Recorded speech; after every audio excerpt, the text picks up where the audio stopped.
فأعوذ بالله من الشيطان الرجيم بسم الله الرحمن الرحيم ألا إن أولياء الله لا خوف عليهم ولا هم يحزنون الذين آمنوا وكانوا يتقون صدق الله مولانا العظيم وصدق رسوله النبي الأمين المتين الكريم ونحن على ذلك لمن الشاهدين والشاكرين والذاكرين والحامدين والحمد لله رب العالمين. آئیے ہم اور آپ سب سے پہلے حضور سرور کائنات فخر موجودات باعث تخلیق کائنات احمد مشتبہ محمد مصطفیٰ صلی اللہ علیہ وسلم کی بارگاہ بے کش پناہ میں جھوم جھوم کر درود و سلام کا نذرانہ عقیدت پیش کریں اور پڑھیں اللہم صلی علی سیدنا و مولانا محمد معدن الجود والکرم وآلہ الکرام وابنہ الکریم وبارک وسلم صلاۃ و سلام علیک یا رسول اللہ صلی اللہ تعالی علیہ وسلم. عزیزان ملت اسلامیہ، جیسا کہ آپ سب جانتے ہیں کہ ربیع الثانی کا ربیع الاخر کا مہینہ ہے اور یہ غوث پاک کا مہینہ ہے. اسی مہینے میں ہمارے غوث پاک کی 11ویں شریف آتی ہے. اسی مناسبت سے آج ہم انشاءاللہ تبارک و تعالی غوث پاک رضی اللہ تعالی عنہ کا تذکرہ کرنے کی سعادت حاصل کریں گے. اللہ تبارک و تعالیٰ کی بارگاہ میں دعا ہے کہ مجھے حق کہنے، آپ کو حق سننے اور ہم سب کو حق پر عمل کرنے کی توفیق عطا فرمائے. غوث پاک رضی اللہ تعالیٰ عنہ کو اللہ تبارک و تعالیٰ نے بہت بلند و بالا مرتبہ عطا فرمایا. آپ کو اللہ تبارک و تعالیٰ نے تمام ولیوں کا سردار بنایا اور یہ مرتبہ آپ کو ملا ہے کہ صحابیت اور تابعیت کے بعد اللہ تبارک و تعالیٰ نے سارے اولیاء کرام جو بھی ہوئے ہیں سب سے بڑا مقام و مرتبہ غوث پاک رضی اللہ تعالیٰ عنہ کو عطا فرمایا.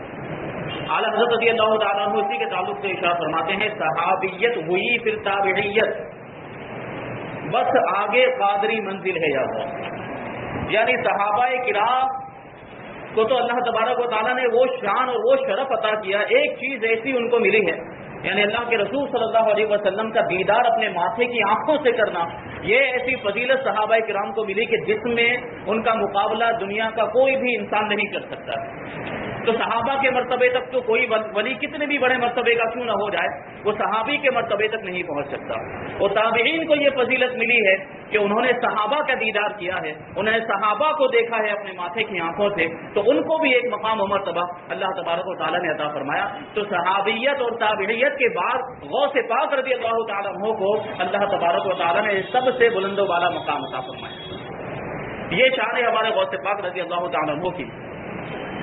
آپ ابتدائی حالات دیکھیں غوث پاک رضی اللہ تعالیٰ عنہ کا، اس میں گرامی نام مبارک عبد القادر اور آپ کی کنیت ابو محمد. کنیت یعنی جو جس کو انگلش میں نک نیم کہتے ہیں، پہچان کے لیے جو نام ہوتا ہے.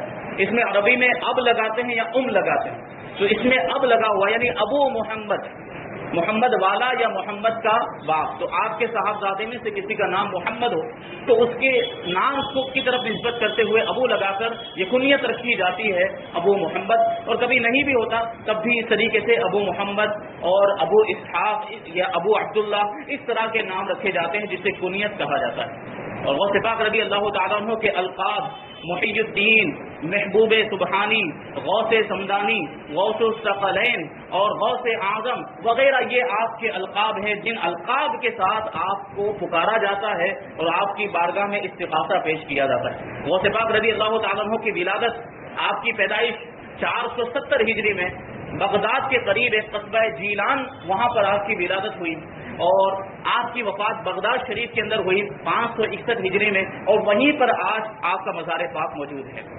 اب آپ دیکھیں تو ہم غوث پاک رضی اللہ تعالیٰ عنہ کو غوث پاک کہتے ہیں، غوث اعظم کہتے ہیں، غوث الثقلین کہتے ہیں. تو یہ غوث کا مطلب کیا ہوتا ہے؟ کبھی آپ نے غور کیا یہ غوث کا مطلب کیا ہوتا ہے؟ تو ہم غوث اعظم کہتے ہیں یا غوث پاک کہتے ہیں.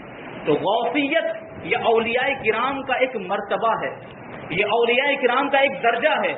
جب ولی ترقی کرتے ہوئے اپنے منازل طے کرتے ہوئے بلندی حاصل کرتا ہے تو ایک وقت ایسا آتا ہے کہ اسے غوثیت کا مقام عطا کیا جاتا ہے. تو غوث پاک رضی اللہ تعالیٰ عنہ کو غوثیت کا مقام عطا کیا گیا، اور ڈکشنری کے اعتبار سے، لغت کے اعتبار سے اس کا مطلب ہوتا ہے فریاد رس، فریاد کو پہنچنے والا، لوگوں کی فریاد کو ان کی پہنچ کر ان کی مدد کرنے والا، لوگوں کی فریاد سن کر ان کی مدد کرنے والا۔ تو چونکہ ہمارے غوث اعظم رضی اللہ تعالیٰ عنہ بے کسوں کے، غریبوں کے، حاجت مندوں کے مددگار ہیں، اسی لیے ہم انہیں غوث اعظم کہتے ہیں۔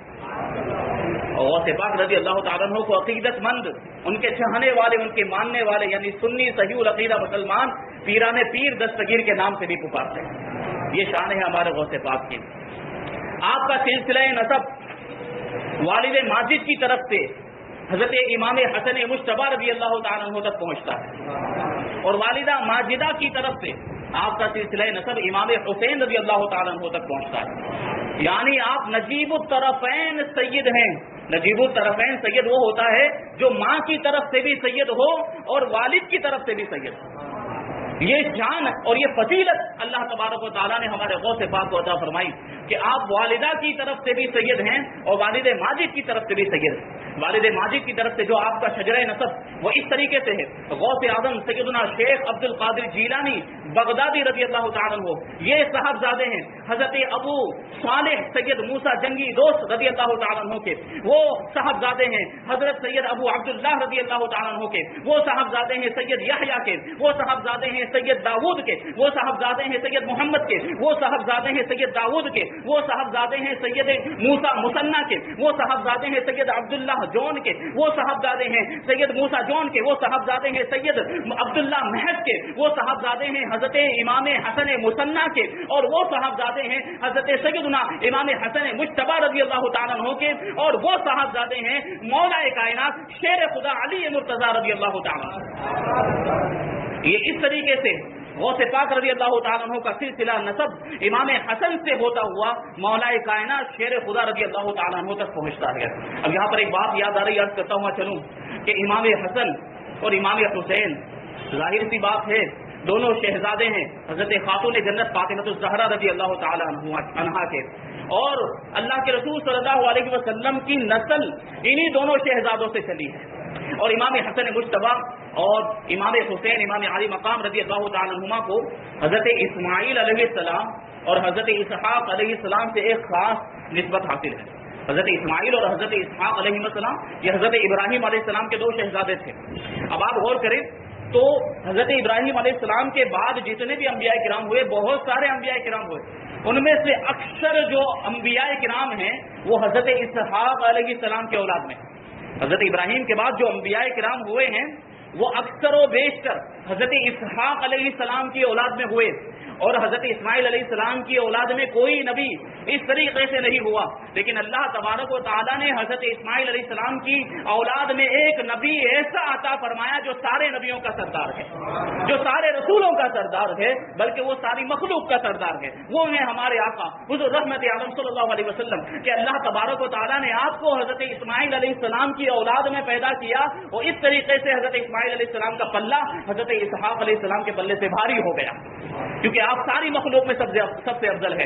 اسی طریقے سے آپ دیکھیں تو بڑے بڑے امت کے اولیاء کرام جو سادات اولیاء کرام ہیں وہ زیادہ تر اکثر و بیشتر حضرت امام علی مقام امام حسین رضی اللہ تعالیٰ عنہ کی اولاد میں سے، لیکن امام حسن کی اولاد میں بہت کم اولیاء کرام ہوئے ہیں، لیکن ایک ولی اللہ تبارک و تعالیٰ نے امام حسن کی اولاد میں ایسا عطا فرمایا جو سارے اولیاء کا سردار ہے، اور وہ ہمارے غوث اعظم سیدنا شیخ عبد القادر جیلانی غوث اعظم رضی اللہ تعالیٰ عنہ۔ تو یہ شان ہے غوث پاک رضی اللہ تعالیٰ عنہ کی، اور آپ کو اللہ تبارک و تعالیٰ نے ایسے گھرانے میں پیدا فرمایا جو گھرانہ صالحین کا گھرانہ تھا، خاندان یہ نیک لوگوں کا گھرانہ تھا، اس خاندان میں بڑے بڑے مشائخ بڑے بڑے اولیاء کرام موجود تھے۔ آپ جائزہ لیں تو آپ کے نانا جان، آپ کے دادا جان، آپ کے والد ماجد، آپ کی والدہ محترمہ، یہاں تک کہ آپ کی پھوپھی اور آپ کے سارے جو صاحبزادے تھے یہ بڑے متقی اور پرہیزگار تھے اور ولایت کے درجے پر فائز تھے۔ یہ شان اللہ تبارک و تعالیٰ نے غوث پاک رضی اللہ تعالیٰ عنہ کے خاندان کو عطا فرمائی۔ آپ کے والد ماجد حضرت ابو صالح سید موسیٰ جنگی دوست رضی اللہ تعالیٰ عنہ، آپ کا نام سید موسیٰ تھا، آپ کی کنیت ابو صالح، اور آپ کا لقب جنگی دوست تھا۔ اب آپ غور کریں، جنگی کا مطلب ہوتا ہے جنگ کرنے والا، لڑنے والا، اور دوست کا مطلب ہوتا ہے دوستی کرنے والا. اب ظاہر سی بات ہے جو دوست ہوگا وہ تو کسی کے ساتھ جنگ نہیں کرے گا, وہ لڑائی نہیں کرے گا, اور جو لڑائی کرنے والا ہوگا وہ دوستی نہیں کرے گا. تو یہ کیسے ہو سکتا ہے کہ ایک ہی شخص جنگی بھی ہو اور ایک ہی شخص دوست بھی ہو؟ تو یہ لقب ہے, لیکن اس کے پیچھے ایک وجہ ہے. وہ وجہ کیا ہے؟ وہ یہ ہے کہ آپ کے والد ماجد غوث پاک کے والد ماجد سید ابو صالح سید موسیٰ جنگی دوست رضی اللہ تعالیٰ عنہ امر بالمعروف اور نہی عن المنکر کا فریضہ بڑی ذمہ داری کے ساتھ اور بڑی حسن و خوبی کے ساتھ انجام دیتے تھے. اور امر بالمعروف کرنے میں یعنی بھلائی کا حکم دینے میں اور برائی سے لوگوں کو روکنے میں کسی کی بھی پرواہ نہیں کرتے تھے, یہاں تک کہ اپنی جان کی بھی پرواہ نہیں کرتے تھے کہ اگر کسی کو غلط کام سے روکنے میں آپ کی جان کا بھی خطرہ ہو جائے تب بھی آپ اس کی فکر نہیں کیا کرتے تھے. تو اور یہ غور کریں آپ کہ جب کوئی غلط کام کرتا ہوا, کسی کو آپ غلط کام کرتا ہوا دیکھتے تھے تو اسے فوراً آپ غلط کام کرنے سے روک دیا کرتے تھے, اور غلط کام کرنے سے روکنے میں اگر آپ کو اس سے لڑائی بھی کرنی پڑے تو آپ لڑ لیا کرتے تھے. اور جو اچھا کام کرتا تھا آپ اسے اپنا دوست بنا لیا کرتے تھے, اسے اپنا محبوب بنا لیا کرتے تھے. اسی وجہ سے آپ کو جنگی دوست کہا جاتا ہے. اس کے پیچھے ایک واقعہ بھی ہے. ایک مرتبہ حضرت ابو صالح سید موسیٰ جنگی دوست غوث پاک کے والد ماجد رضی اللہ تعالیٰ عنہ ایک دن جامع مسجد کی طرف نماز ادا کرنے کے لیے جا رہے تھے. راستے میں آپ نے دیکھا کہ خلیفہ وقت کے ملازمین, اس کے کارندے اپنے سروں پر شراب کے مٹکے بڑی احتیاط کے ساتھ لے کر جا رہے تھے کہ کہیں شراب گر نہ جائے. جب غوث پاک کے والد ماجد نے دیکھا کہ یہ لوگ شراب کے مٹکے لے کر جا رہے ہیں, آپ جلال میں آ گئے اور آپ نے ان مٹکوں کو لے کر ان مٹکوں کو پھوڑ دیا اور ساری جو شراب تھی اس کو بہا دیا. اب یہ جو ملازمین تھے خلیفہ وقت کے, بادشاہ وقت کے, آپ کے روب اور آپ کی بزرگی کی وجہ سے آپ سے کچھ کہہ نہ سکے, کچھ بھی کہنے کی اور دم لینے کی انہیں ضرورت نہ ہوئی, آپ سے کچھ نہ کہہ سکے. لیکن خلیفہ وقت کو جا کر سارا ماجرا سنا دیا کہ ایسا ہوا کہ ابو صالح موسیٰ جنگی دوست نے ہمارے مٹکوں کو توڑ دیا اور ساری شراب کو بہا دیا, اور بادشاہ کو آپ کے خلاف بھڑکایا, ابھارا. بادشاہ نے خلیفہ وقت نے فوراً غوث پاک کے والد ماجد کو دربار میں پیش کرنے کا حکم دیا. آپ کو فوراً حکم کی تعمیل کرتے ہوئے بادشاہ کے دربار میں پیش کیا گیا. اور بادشاہ کے پاس جب آپ پہنچ گئے تو بادشاہ اس وقت اپنی کرسی پر بڑے غصے کے عالم میں, غیظ و غضب کے عالم میں بیٹھا ہوا. جیسے ہی آپ پہنچے تو بادشاہ اور خلیفہ وقت کہنے لگا کہ تم کون ہوتے ہو ہماری شراب کے مٹکے توڑنے والے؟ تم کون ہوتے ہو؟ آپ کو کس نے اختیار دیا کہ آپ ہماری شراب کو اس طریقے سے برباد کر دیں, ہمارے مٹکوں کو اس طریقے سے رائیگاں کر دیں, توڑ دیں؟ تو حضرت ابو صالح ارشاد فرماتے ہیں کہ میں محتسب ہوں, میں نگراں ہوں, میں حساب و کتاب کرنے والا ہوں. میری ذمہ داری بنتی ہے کہ میں کسی کو غلط کام کرتا ہوا دیکھوں تو اسے اس غلط کام سے روکوں.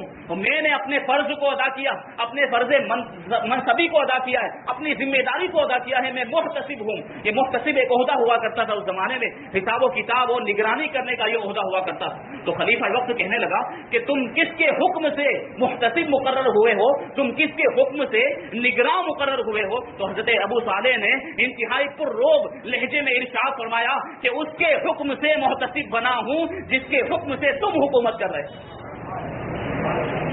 حضرت کا یہ ارشاد سننا تھا کہ بادشاہ پر رقت طاری ہو گئی, کپکپی طاری ہو گئی. اس نے اپنا سر جھکا دیا, اپنے گھٹنوں پر اپنا سر رکھ دیا. تھوڑی دیر کے بعد سر اٹھانے کے بعد عرض کرتا ہے حضور امر بالمعروف اور نہی عن المنکر کے علاوہ آپ نے جو مٹکے توڑ دیے کیا اس میں اور کوئی بھی حکمت تھی؟ تو حضرت ابو صالح غوث پاک کے والد ماجد ارشاد فرماتے ہیں کہ میں نے یہ مٹکے تم پر شفقت کرتے ہوئے, تم پر مہربانی کرتے ہوئے اور دنیا اور آخرت کی ذلت اور رسوائی سے بچانے کے لیے توڑے تاکہ تم دنیا کی رسوائی سے بھی بچ جاؤ اور آخرت کی رسوائی سے بھی بچ جاؤ. حضرت ابو صالح رضی اللہ تعالیٰ عنہ کی اس گفتگو کا بادشاہ پر ایسا اثر ہوا کہ اس نے متاثر ہو کر آپ کو حکم, آپ کی خدمت میں عرض کیا کہ آپ جو ہے کہ اب میری طرف سے بھی محتسب کے اور نگراں کے عہدے پر فائز ہو جائیں. تو حضرت ابو صالح رضی اللہ تعالیٰ عنہ نے بڑی بے نیازی کے ساتھ ارشاد فرمایا تھا کہ جب میں اللہ تبارک و تعالیٰ کی طرف سے محتسب کے اور نگراں کے عہدے پر فائز ہوں, پہلے ہی سے فائز ہوں, تو مجھے کسی مخلوق کی طرف سے اس عہدے کی ضرورت نہیں ہے. اسی وجہ سے آپ کو جنگی دوست کہا جاتا ہے. یہ غوث پاک کے والد ماجد. اب آپ غوث پاک کے نانا جان حضرت عبداللہ سومعی جو آپ کی والدہ ماجدہ کے والد ماجد ہیں, یعنی سید عبداللہ سومعی رضی اللہ تعالیٰ عنہ, آپ کا شمار اس وقت کے بڑے بڑے مشائخ میں ہوتا تھا، بڑے بڑے اولیاء کرام میں ہوتا، بڑے متقی پرہیزگار تھے، اکثر نوافل پڑھا کرتے تھے اور ذکر و اذکار میں رہتے، بدن بہت کمزور ہو گیا، کمزوری تھی، بڑھاپا تھا، لیکن اس کے باوجود نفل نماز پڑھنا نہیں چھوڑتے تھے اور ذکر و اذکار اللہ کا ذکر ہمیشہ کرتے ہی رہتے تھے، یہ شان تھی۔ اسی وجہ سے اللہ تبارک و تعالیٰ نے آپ کو مستجاب الدعوات بنایا تھا۔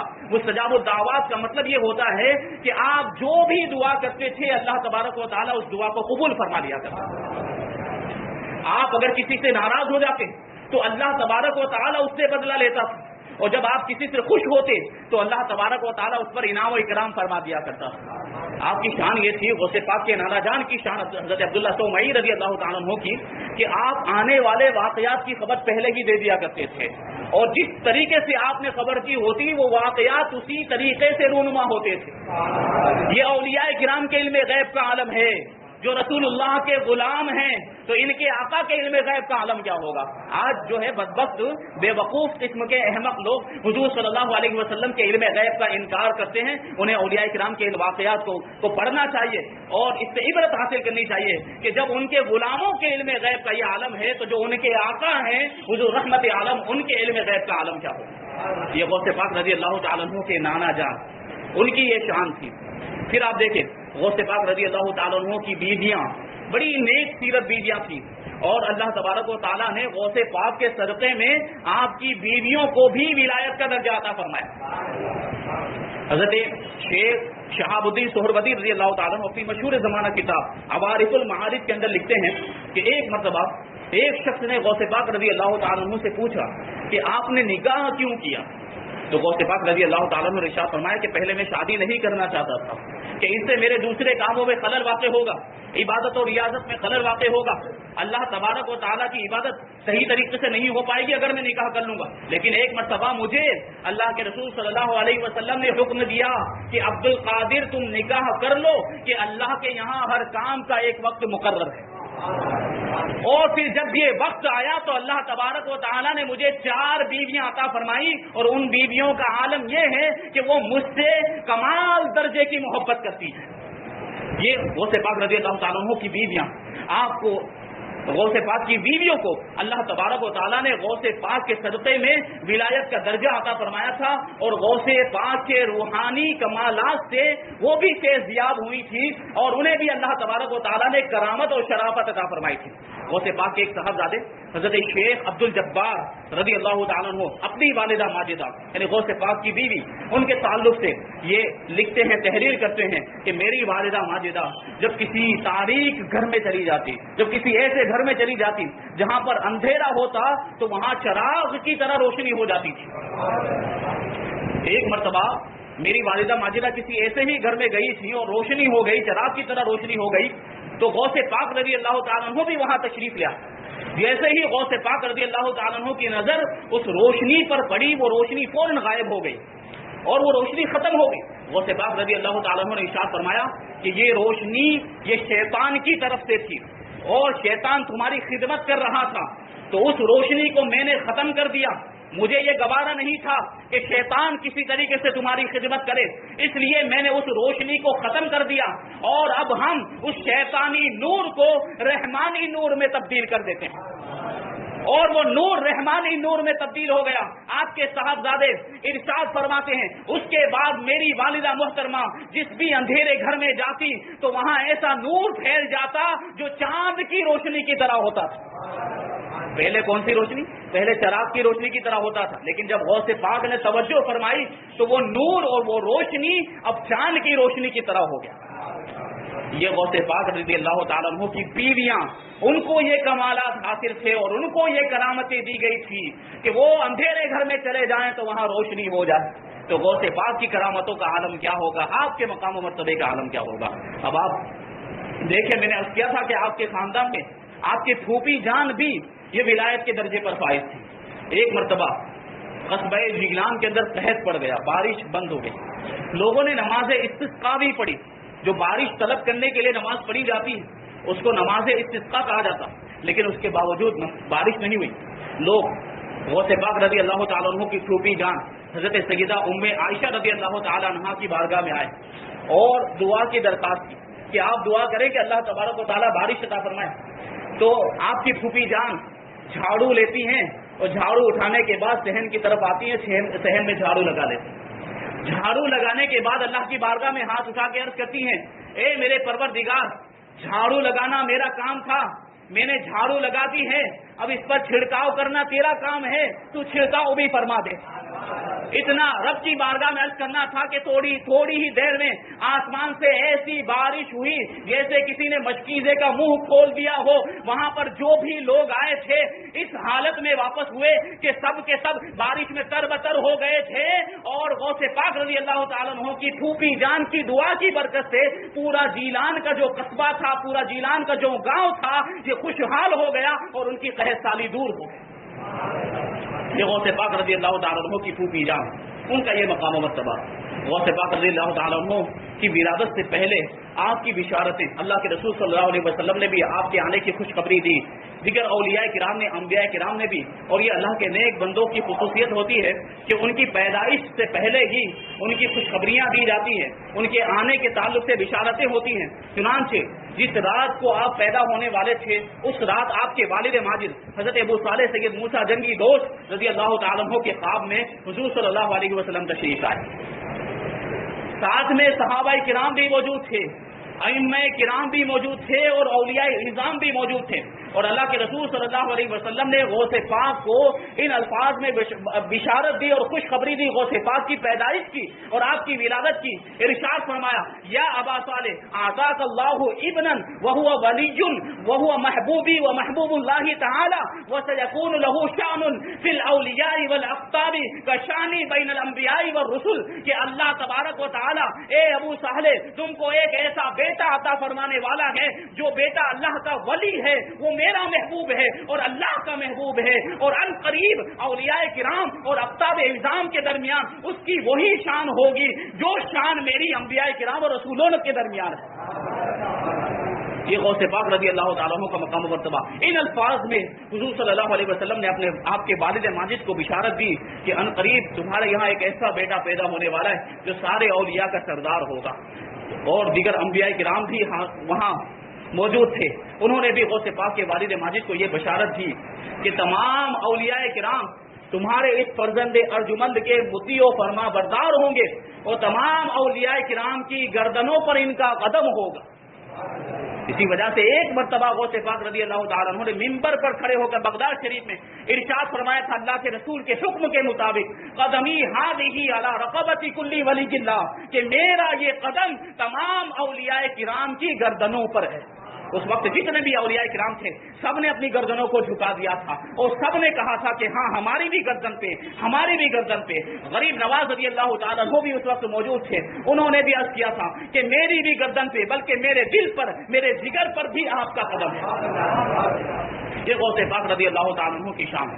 پھر جو آپ سے پہلے اولیاء کرام ہوئے انہوں نے بھی آپ کے آنے کی خوشخبریاں اپنے چاہنے والوں کو, اپنے مریدین کو دی. حضرت حسن بصری رضی اللہ تعالیٰ عنہ نے اپنے مریدین کو بتایا کہ ایک ولی ایسا پیدا ہوگا جو سارے اولیاء کرام کا سردار ہوگا. حضرت جنید بغدادی رضی اللہ تعالیٰ عنہ نے ارشاد فرمایا کہ مجھے عالم غیب سے یہ بات معلوم ہوئی ہے کہ 5ویں صدی کے وسط میں, یعنی 5ویں صدی کے درمیان میں رسول اللہ صلی اللہ علیہ وسلم کی اولاد میں سے ایک قطب عالم پیدا ہوگا جو اپنے زمانے کے اولیاء کرام کا سردار ہوگا.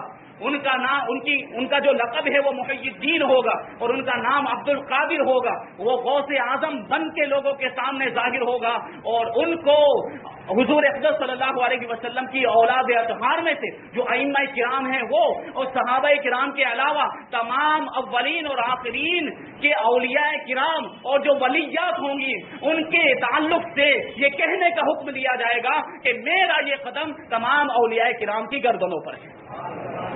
یہ حضرت جنید بغدادی رضی اللہ تعالیٰ عنہ نے اپنے زمانے میں حضور غوث پاک سے پہلے یہ بشارت دی تھی کہ ایک ایسا ولی پیدا ہونے والا ہے. تو غوث پاک کی آمد سے پہلے ہی آپ کی آمد کی خبریں اللہ کے ولیوں نے دی ہے, انبیاء کرام نے دی, خود اللہ کے رسول صلی اللہ علیہ وسلم نے اس طریقے سے آپ کے آنے کی خوشخبری آپ کے والد ماجد کو سنائی ہے. یہ شان و شوکت اللہ تبارک و تعالیٰ نے غوث پاک رضی اللہ تعالیٰ عنہ کو عطا فرمائی. جب غوث پاک رضی اللہ تعالیٰ عنہ پیدا ہوئے تو یہ رمضان کا مہینہ تھا, اور رمضان کے مہینے میں ابھی آپ بچپن کے عالم میں, شیر خارگی کے عالم میں ہے, دودھ پینے کا زمانہ ہے. لیکن شان دیکھیں اللہ کے ولیوں کی شان کیا ہوتی ہے کہ رمضان المبارک میں دن میں آپ سحری کے وقت سے لے کر افطاری کے وقت تک اپنی والدہ ماجدہ کا دودھ نہیں پیتے تھے. گویا کہ آپ روزہ رکھتے تھے. اس عالم میں بھی شیر خارگی کے زمانے میں دودھ پینے کا زمانہ, آپ کی والدہ ماجدہ نے خود یہ بیان کیا کہ میرا فرزند ارجمند جب پیدا ہوا تو وہ رمضان کے مہینے میں سحری کے وقت سے لے کر افطاری کے وقت تک میرا دودھ نہیں پیتا تھا اور روزہ رکھا کرتا تھا. ایک مرتبہ جیلان کے اندر آسمان ابر آلود ہونے کی وجہ سے, بادل ہونے کی وجہ سے چاند نظر نہیں آیا رمضان کا. تو لوگ غوث پاک رضی اللہ تعالیٰ عنہ کی والدہ ماجدہ کے پاس پہنچے اور اس تعلق سے پوچھا, دریافت کیا. تو آپ نے ارشاد فرمایا کہ میرا جو بیٹا ہے وہ رمضان میں دودھ نہیں پیتا ہے. ہم نے اور آج بھی یہ عالم ہے کہ میرے بیٹے نے دودھ نہیں پیا ہے. اس کا مطلب یہ ہے کہ رمضان شروع ہو چکے ہیں. لیکن میں یقین کے ساتھ نہیں کہہ سکتی ہوں. جب لوگوں نے بعد میں تحقیق کی, دوسری جگہ معلوم کیا, تو ان کو پتا چلا کہ واقعی وہ دن رمضان کا دن تھا. غوث پاک رضی اللہ تعالیٰ عنہ نے بچپن میں ہی روزہ رکھ کے یہ ثابت کر دیا کہ رمضان شروع ہو چکے. لوگوں کو چاند نظر نہیں آیا تھا, بعد میں شہادتیں حاصل کی گئی, گواہیاں حاصل کی گئی, اس سے یہ بات ثابت ہو گئی کہ واقعی اس دن رمضان شروع ہو چکے. یہ بچپنے کا عالم ہے. اگر ہمارا کوئی ایسا بچہ ہو شیر خارگی کے عالم میں, تو اسے تو بالکل کوئی شعور نہیں ہوتا, اسے ان ساری چیزوں کا کوئی علم نہیں ہوتا کہ روزہ کیا ہوتا ہے, بلکہ تو بول بھی نہیں پاتا اور کسی چیز کو سمجھ بھی نہیں پاتا. لیکن غوث پاک رضی اللہ تعالیٰ عنہ مادر زاد ولی تھے, ماں کے پیٹ سے اللہ کے ولی بنا کر پیدا کیے گئے تھے. تو کیوں نہ ان کی یہ شان ہوتی کہ بچپن ہی سے روزہ رکھ کے لوگوں کو یہ بتا دیتے کہ اللہ تبارک و تعالیٰ نے انہیں کیسا مقام و مرتبہ عطا فرمایا ہے. یہ غوث پاک رضی اللہ تعالیٰ عنہ کے بچپن کا عالم ہے, اور اللہ تبارک و تعالیٰ نے بچپن ہی سے آپ کو ولایت کے درجے پر فائز کر دیا تھا, اور بچپن ہی سے غوث پاک کی پیشانی میں ولایت کے آثار نمودار ہو گئے تھے, اور بچپن ہی سے آپ راہ خدا کے مسافر ہو گئے تھے.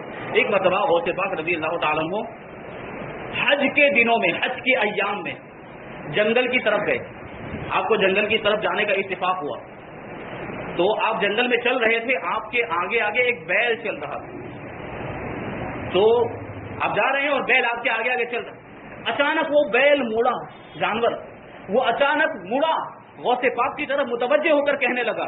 بیل جو بول نہیں سکتا, لیکن اس وقت وہ بولا اور بول کر کہنے لگا, یا عبد القادر ما لہذا خلقت, اے عبد القادر تم اس کام کے لیے پیدا نہیں کیے گئے کہ تم جنگل میں اس طریقے سے پھرو اور گھومو, تمہیں اس کام کے لیے پیدا نہیں کیا.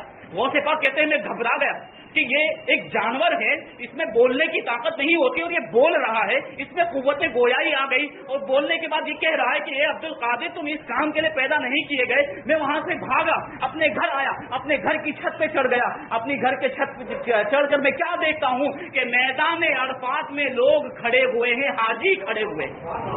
اب آپ غور کریں, جیلان میں ہے غوث پاک, جیلان عراق کے اندر موجود, اور میدان عرفات کہاں ہے؟ مکہ مکرمہ کے اندر ہے.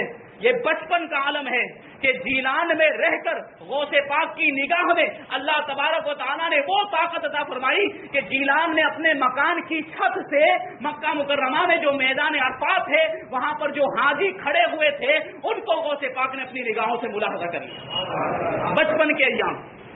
اس کے بعد غوث پاک کہتے ہیں کہ میں اپنی والدہ ماجدہ کے پاس آیا اور عرض کرنے لگا کہ مجھے آپ اللہ کی راہ میں وقف کر دیں, مجھے بغداد جانے کی اجازت دیں تاکہ میں وہاں جا کر علم دین حاصل کروں. تو آپ کی والدہ ماجدہ نے اس کا سبب پوچھا کہ کیوں جانا چاہتے ہو, کیوں بغداد جانا چاہتے ہو. تو غوث پاک رضی اللہ تعالیٰ نے عرض کیا کہ ایسا واقعہ میرے ساتھ پیش آیا.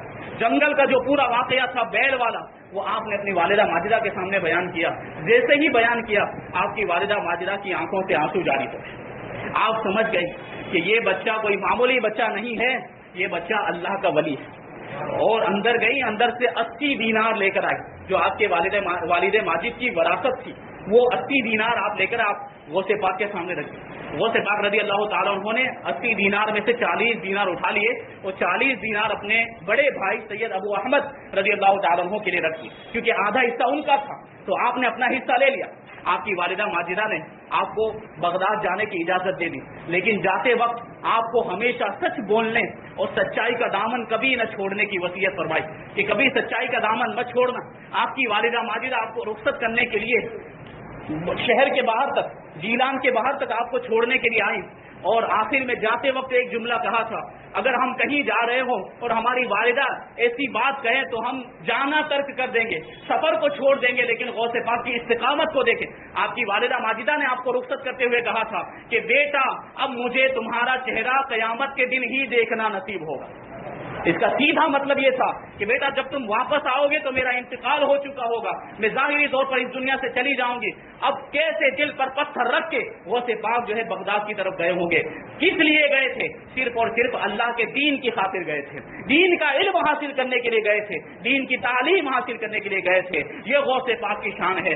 اور اللہ تبارک و تعالیٰ نے بچپن ہی میں آپ کو بتا دیا تھا کہ آپ ولایت کے درجے پر فائز ہیں. ایک مرتبہ کسی شخص نے آپ سے پوچھا کہ آپ کو یہ کب علم ہوا کہ آپ اللہ کے ولی ہیں, آپ کو اپنی ولایت کا علم کب ہوا, کب آپ نے جانا؟ تو غوث پاک رضی اللہ تعالیٰ عنہ نے ارشاد فرمایا کہ جب میری عمر 10 سال کی تھی, میں مکتب میں پڑھنے کے لیے جاتا تھا, میں مدرسے میں پڑھنے کے لیے جاتا تھا, تو فرشتے مجھے مدرسہ پہنچانے کے لیے میرے ساتھ آتے تھے, اور مدرسہ پہنچنے کے بعد وہاں جو پہلے سے موجود بچے ہوتے, فرشتے ان سے کہتے تھے کہ اے اللہ کے ولی کے لیے جگہ چھوڑ دو, اللہ کے ولی کو بیچنے کے لیے جگہ دو. اسی وقت سے مجھے پتا چل گیا تھا کہ مجھے ولایت کے درجے پر فائز کیا گیا. یہ ہمارے غوث پاک رضی اللہ تعالیٰ عنہ کی شان ہے. پھر آپ بغداد شریف جاتے ہیں, راستے میں ڈاکوؤں والا واقعہ پیش آتا, بڑا مشہور واقعہ ہے. وہاں علم حاصل کرتے ہیں, پھر کس طریقے سے آپ مرجع خلائق بن جاتے ہیں, ایسا علم حاصل کرتے ہیں کہ پھر لوگ آپ کی بارگاہ میں علم حاصل کرنے کے لیے آتے ہیں, مرجع فتاوا بن جاتے ہیں, بہت بڑے مفتی بن جاتے ہیں, لوگ آپ کی بارگاہ میں فتوا حاصل کرنے کے لیے حاضر ہوا کرتے ہیں.